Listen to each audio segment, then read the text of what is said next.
What you reading? Or are you reading anything right now, Rachel? Um, Not currently. It's been hard for me to get into books, but the last book that I did read, which actually I have it here, it's called Human Design, Mm-hmm. and it is fascinating. It's kind of it's like a mix of like astrology, but more specific. So you basically based on um well, the idea is that we each have like a certain design that is like unique to us, and you basically like you take this quiz to find out like which one you are, Mm-hmm. and then it just helps you understand, like for me, like these were things like I knew about myself but I didn't see them in that way, so it helped like explain parts of me that I could never like explain myself. Mm-hmm. um, and it's just really fascinating because each person has like their different gifts based on like their design, and so it's interesting to read because then it helps you like be more like authentic and true to who you really are. It was more like confirmation for me, and Mm-hmm. it just helped me like it was kind of like a breath of fresh air to like read these things and to like help use it as a guide to help me understand like who I am and like what my strengths are.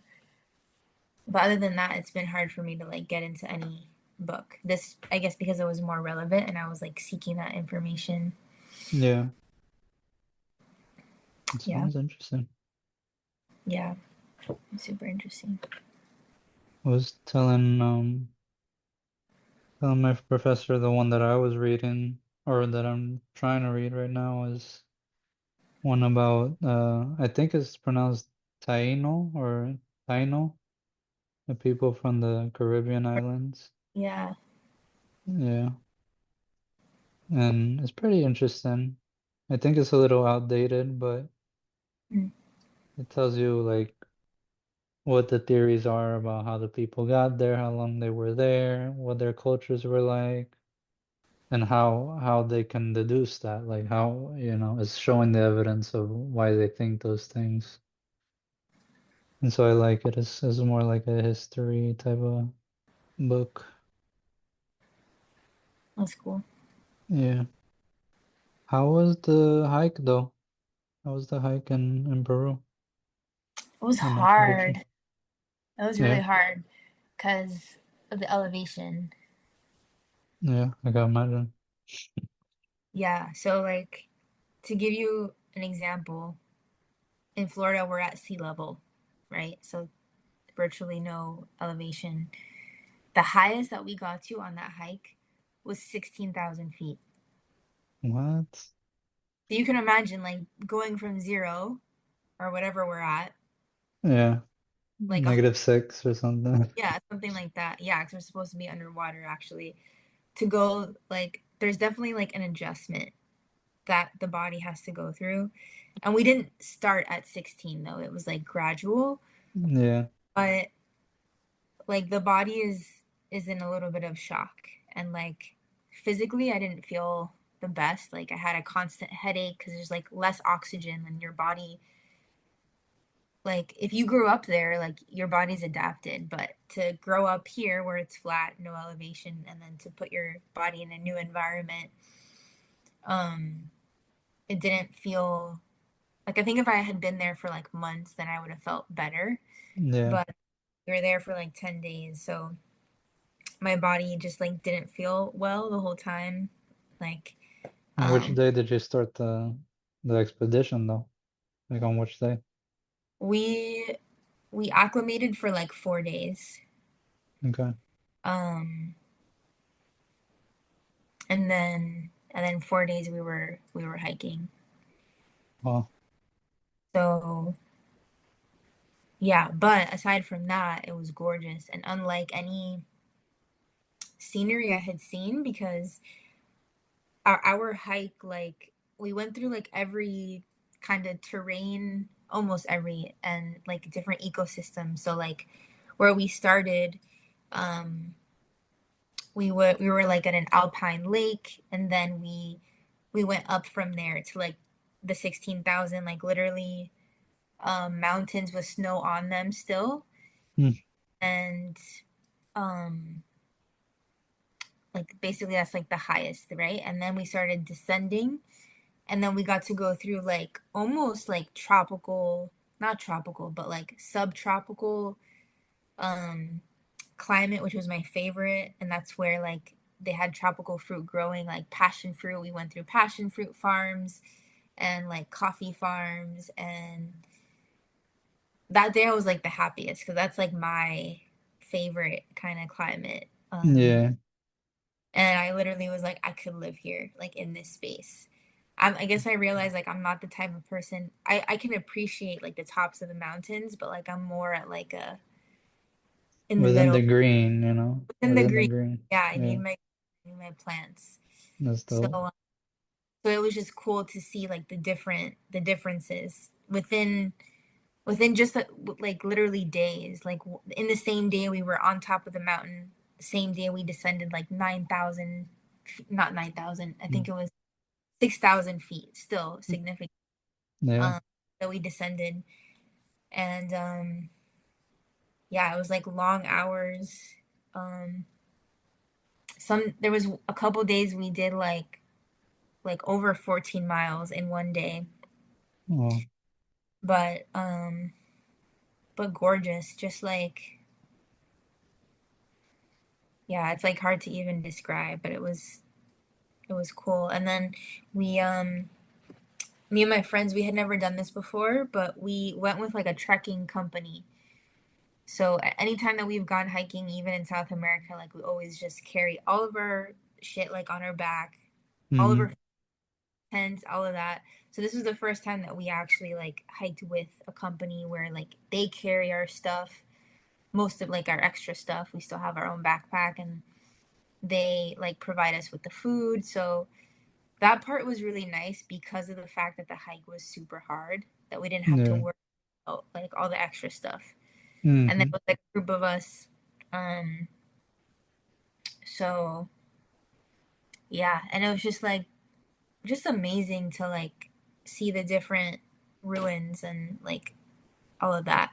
Because like I was saying, even before we started the hike, just in the surrounding area, just around Cusco, like you can take a day hike, can walk to some of these sites, and just to like, I don't know if you've ever like seen any documentaries about like the Incan civilizations and their structures, Mm. but like these things are massive, Mm. massive, like massive rocks. Yeah. And they are carved like perfectly. These are not like random rocks that they just like stacked on top of each other. They're like have a perfect line, and then each other one that's stacked on top like sits perfectly. And like there's this huge mystery because no one knows how they did that. Like how did and like Peruvian people are like small. Like traditionally you'll Yeah. see they're small, like they're Yeah. short. So it's just like yeah, it's just fascinating, and I love learning about just like ancient cultures and stuff like that. It's so mysterious. And yeah, and then ending the hike in Machu Picchu, which I had never been, so that was like a new experience to me. Also super cool to learn about like the history of it. And Mm-hmm. the other thing is like no one really knows like definitively what happened to the Incas, Mm-hmm. because especially the ones that lived in Machu Picchu, because when it was discovered, like the Incans weren't living there. They had already left like before the Spaniards got there. So there wasn't like in that particular place, it wasn't because of an invasion or anything like that. But Yeah. like no one really knows. I think in certain parts, yeah, there were obviously invaders, but like no one really knows what happened to them. Yeah. And so it's just fascinating. And then Cusco itself, like it's so vibrant, the food is amazing, it's really safe.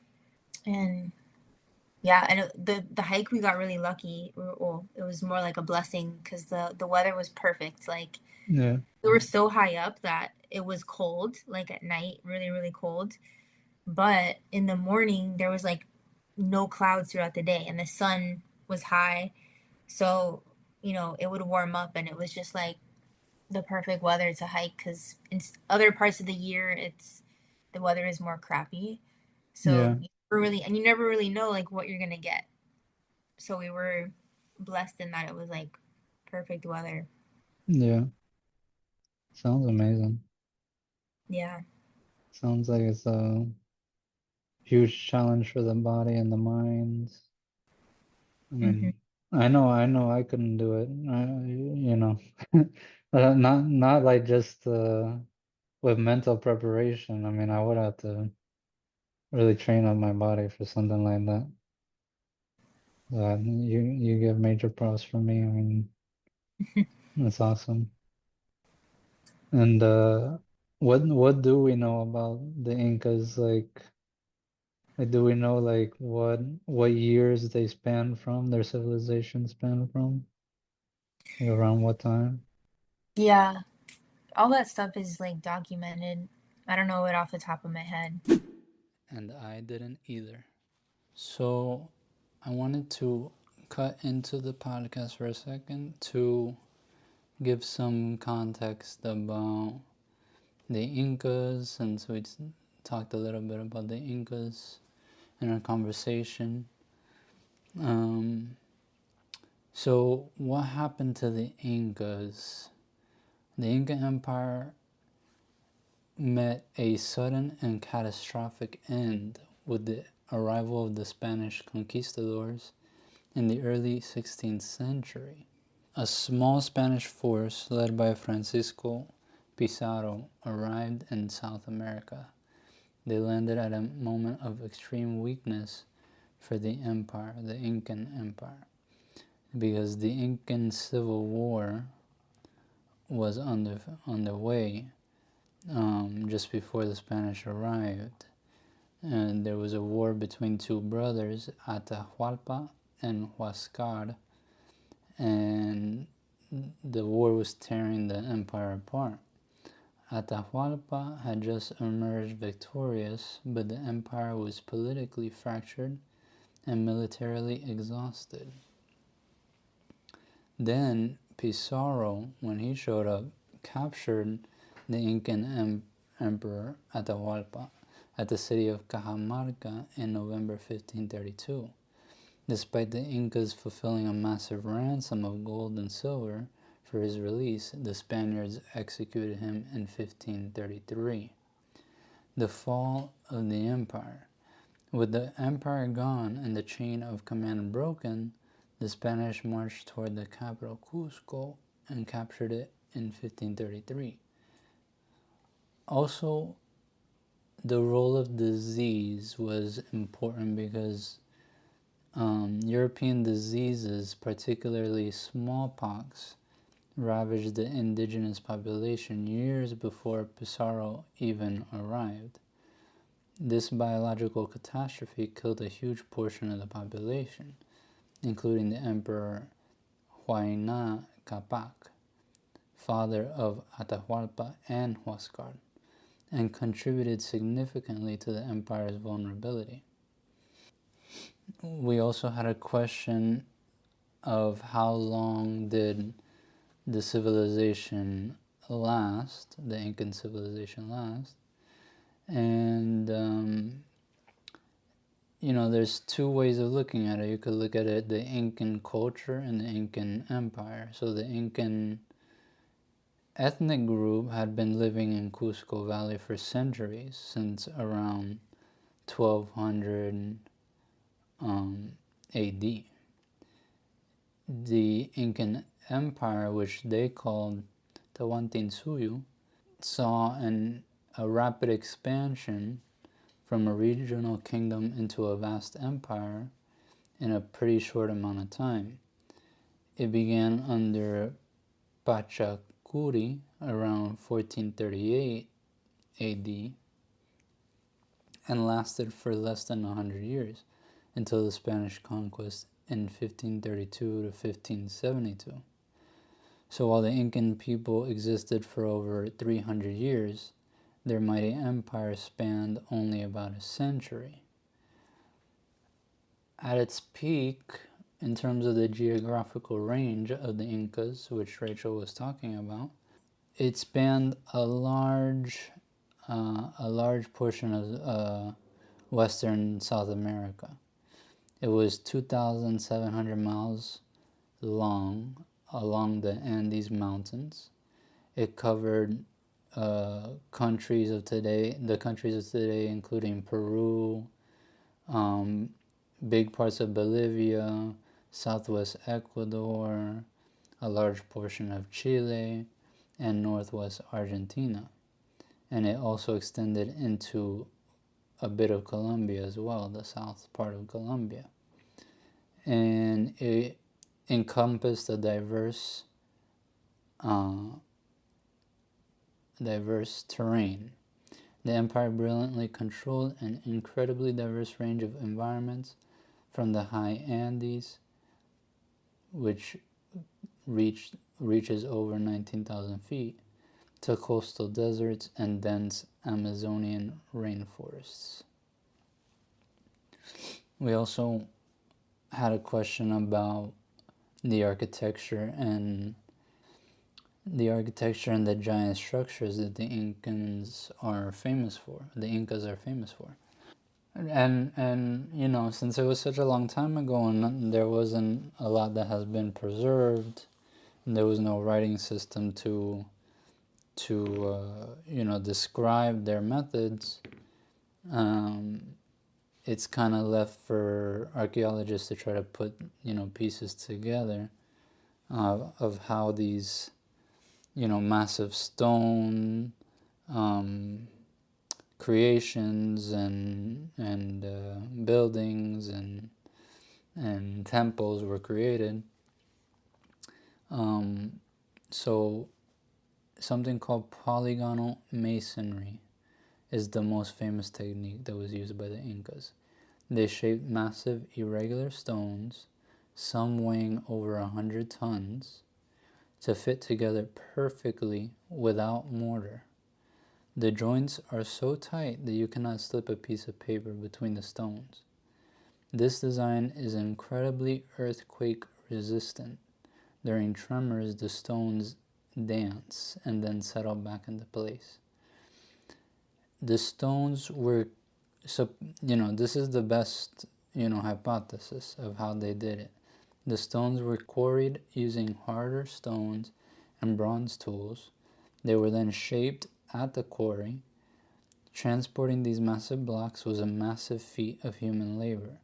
They were likely dragged on wooden rollers or rolled on logs by large teams of workers using ropes and levers. Now, ancient aliens would say something different, but, this is the human hypothesis here. Let's see here, and here's some other interesting things about the Incas here. It is not known the exact purpose of Machu Picchu. While it is widely believed to have been a royal estate for Emperor Pachacuri, its precise function is still discussed. So we don't know if it was ceremonial, astronomical, whether it was a retreat. We don't have anything definitive on that.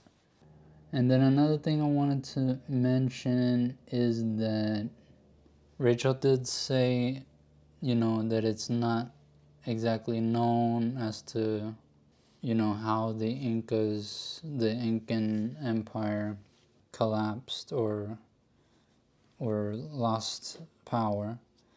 But according to the historical record that I found, it was just another case of European colonization, specifically the Spanish. The Spanish conquest. So the Spanish, destroyed the imperial government of the Incas, the Sapa Inca, the royal lineage. They dismantled the economic and religious systems that held the empire together, and executed the last emperor in 1572. And from a political and imperial standpoint, the Incas disappeared as a sovereign power. So, in terms of disappearing, the Incas disappearing, maybe that's what she meant, or that's what is meant when people say that. But the culture and the people did not disappear. There was a demographic catastrophe, obviously. It's a historical fact that up to 90% of the indigenous population in the Americas died from European diseases. Like we said, smallpox, but also measles, influenza, and other things. However, millions of descendants of the Inca and their subject nations survived. They did not physically vanish from the earth. The Quechua language, the lingua franca of the empire, is still spoken by about 10 million people today, making it the most widely spoken indigenous language in the Americas. The Spanish actively tried to erase Inca culture and replace it with Spanish Catholicism and customs. This was a powerful force of assimilation. Scholars study the degree to which Inca culture was destroyed versus the ways it survived by blending with Spanish culture. This process is called syncretism. And here's an example of syncretism. The Inca festival of Inti Raymi, which means Festival of the Sun, coincided with the Catholic feast of St. John the Baptist. In many Andean towns, the modern festival blends both traditions. The Inca Earth Mother deity, Pachamama, is still widely venerated alongside Catholicism. In the decades and even centuries after the conquest, a cultural narrative called the Incari myth emerged among indigenous peoples. The myth stated that the dismembered body of the last Inca king would one day regenerate, and the Inca order would be restored. This reflects not a acceptance of disappearance, but a longing for return and cultural resistance. Historians debate the extent to which this ideology fueled rebellions against Spanish rule throughout the colonial period and beyond. So to say the Incas disappeared is a oversimplification.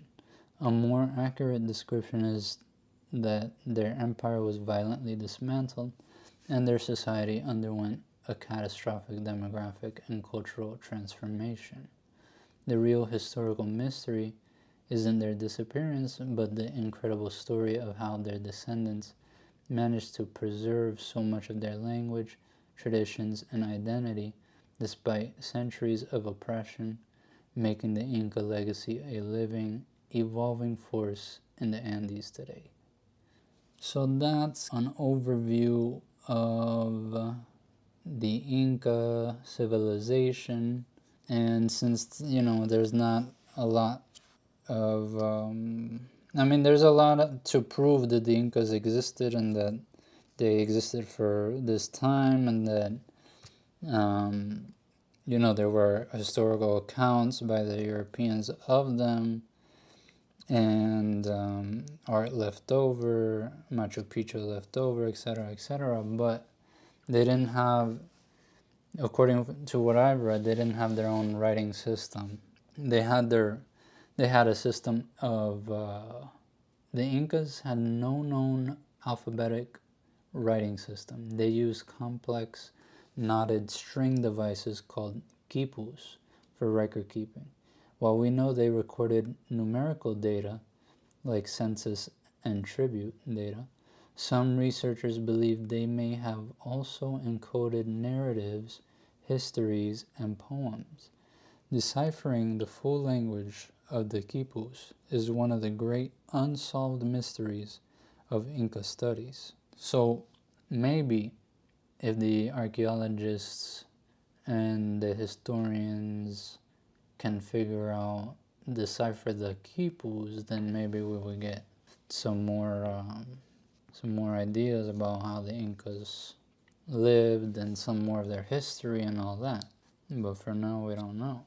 I want to mention a few other things related to the Inca that I found interesting because in the West, obviously, history is taught by the winners, and so it's painted in a certain way, biased towards the winner. And obviously, the Spanish conquered the indigenous people of the Americas, largely, and the English and the French as well, and other European powers as well. But one of the myths is that it was the Inca civilization was some sort of miracle because of the technology that they had, or the feats that they were able to achieve in terms of the architecture and the vastness of the empire and the holdings of the state. It wasn't really a state in the way that we think of it. They had their own conception of their civilization, but Tawantinsuyu was a logical peak of Andean development, not a sudden miracle. Western teaching sometimes presents the Inca Empire as a startling, inexplicable phenomenon that appeared out of nowhere. But Peruvian archaeologists contextualize the Incas as the culmination of thousands of years of Andean civilization. Scholars like Luis Lumbreras and Ruth Shari, discoverer of Caral, stress that the Incas were brilliant synthesizers. They inherited and perfected technologies, social models, and artistic traditions from earlier cultures like the Chavin, Wari, Tiwanaku, Nazca, and Moche. The Incas' genius lay in their organizational skill, their ability to integrate diverse peoples and ecologies into a single system. They built upon a deep historical foundation that is often glossed over in Western surveys, which tend to jump from early cultures directly to the glorious Incas. Here's another interesting thing. Western explanations often focus on the how of Inca architecture, i.e. the precise stone cutting, but misrepresent the why and who. So here's some misleading knowledge. The popular notion is that giant structures were built by countless anonymous slaves under a ruthless dictator. But from the Peruvian perspective, scholars emphasize the role of the Aini, meaning reciprocity, and mita systems. The mita was a form of communal labor tax owed to the state, but in return, the state provided security, food in times of scarcity, and organized large-scale festivals. It was a reciprocal relationship, not simple slavery. The construction of temples and terraces was a communal, often religious act, not just forced labor for an elite. Their system was rooted in the Andean principle of reciprocity that balanced individual, community, and state needs. And then we can also reevaluate the Spanish conquest because it's not so cut and dry. From the Peruvian perspective, again, historians like Natalia Sobrevilla emphasized that the Spanish victory was primarily due to the Inca Civil War and the strategic alliances Pizarro made with ethnic groups They were recently conquered and deeply resentful of Inca rule. The Cañaris, Chachapoyas, and others saw the Spanish as allies to free them from the Incas. The conquest was, in many ways, a massive indigenous civil war in which the Spanish played one side against the other. What's overlooked is the narrative of Spanish versus Incas is far too simplistic. It was a complex conflict involving many Andean actors who made strategic choices based on their own political interests. So that's a little more context for the Incas. So yeah, back to the conversation. Yeah. But apparently, and of course this is just like this could all be incorrect, but the Incan like empire, because it was an empire, actually spanned not just from Peru, but I think from, I forgot the start. I want to say like from Bolivia Mm-hmm.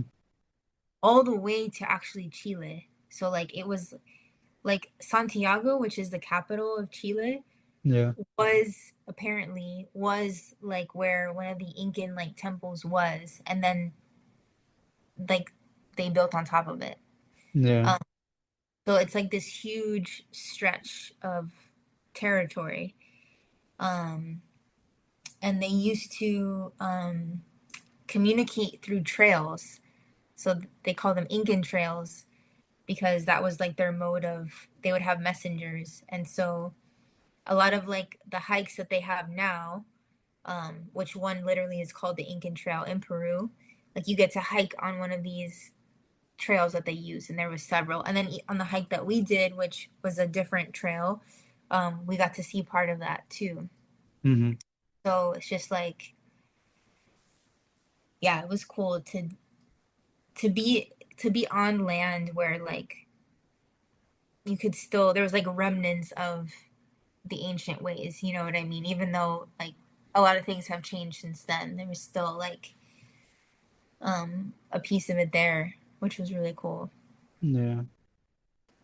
And you talking about the rock thing, just makes me think about the mystery of it too. Like, there's so much lost knowledge, so much lost knowledge, and we underestimate the people of the past too. Like I'm sure there's some things that we feel like we figured out first in our modern age that we figured out a long time ago in different parts of the world. Yeah.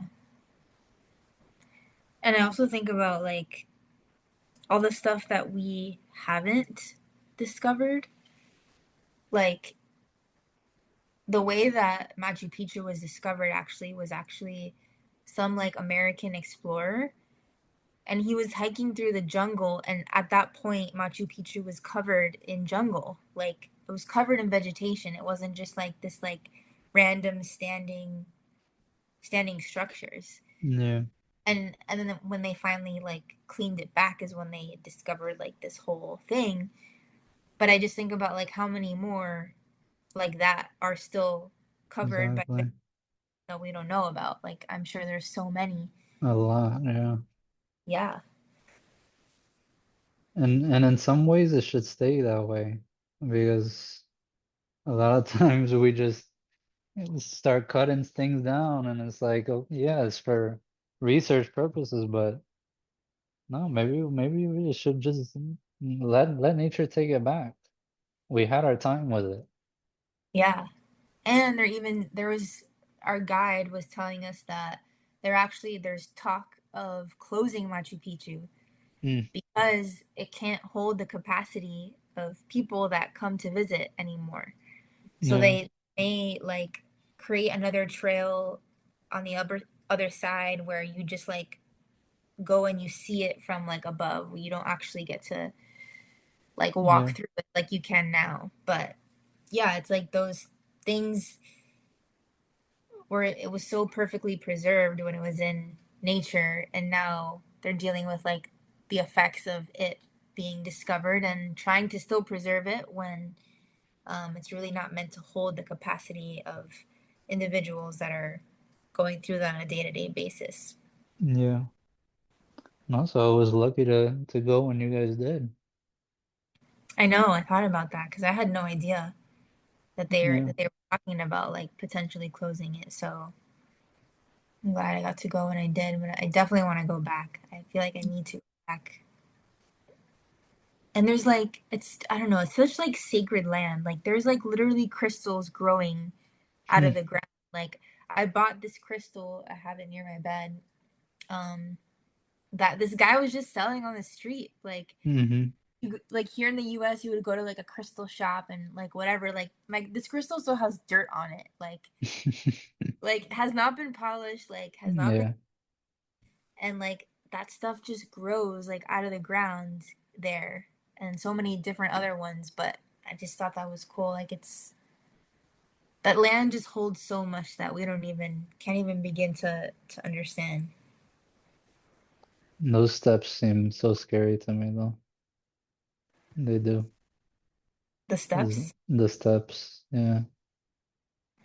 Because I mean, I'm already a little height averse, and then there's like the steps seem steep just from pictures. I don't know how it is over there. You could tell me, but it seems steep, and then if you fall, I mean, that's it.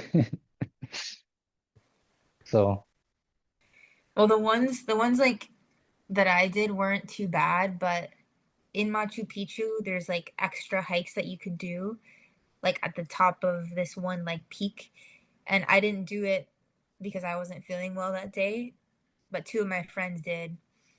And yeah, it was they were saying like it's like one person at a time you have to like yeah, go. Yeah, there's like nothing really um there's no barrier. So I think I probably would have gotten a little because I'm the same way. Like I can do heights to a certain extent and then otherwise like I would rather remain like on the ground. yeah. But if you didn't do those extra hikes, like you'd probably be fine. So you wouldn't do like paragliding or parachuting, stuff like that? I mean, I don't want to say like I would never do it, but I'm not like that's not something that like interests me. You know what I mean? Yeah. Like I'd rather have my feet on the ground and like explore and hike that. But also it's kind of cool to see it from like a bird's eye view, you know? So, I don't know. Mm-hmm. It's true. It's true. My brother just did it in Colombia, like the I guess it's paragliding. Where do you want to go to next? You tell me. I don't know how much time we have left on the free meeting. But I'm saying like locations wise, like next trip, next. Oh, I thought you were talking about conversation.